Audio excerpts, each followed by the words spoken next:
वज़ीर आज़म शहबाज शरीफ की बीजिंग में ग्रेट हॉल ऑफ पीपल आमद। चीनी वज़ीर आज़म ने इस्तकबाल किया। पीपल्स लिबरेशन आर्मी के दस्ते ने गार्ड ऑफ ऑनर पेश किया। Army chief general Asim Munir भी तकरीब में मौजूद थे। लाहौर हाई कोर्ट ने नैब कानून में सदारती ऑर्डिनेंस के जरिए तरमीम के खिलाफ दरखास्त काबिल समाअत करार दे दी। विफाक और दीगर फरीकैन को नोटिस जारी। अदालत ने तहरीरी हुक्म जारी कर दिया।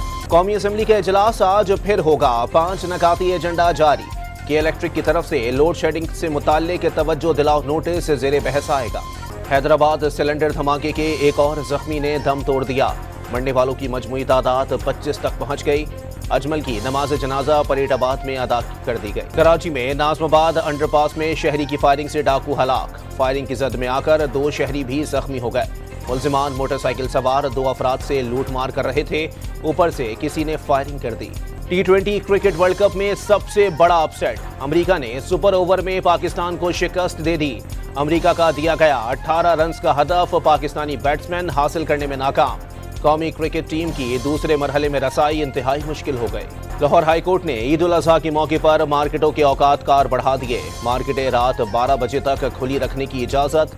वीकेंड पर रात 1 बजे तक मार्केटें खुली रहेंगी। और सऊदी अरब में जिलहज का चांद नजर आ गया। ईद उल अजहा इतवार 16 जून को होगी। पाकिस्तान में चांद देखने के लिए मरकजी रोयत हिलाल कमेटी का इजलास आज होगा।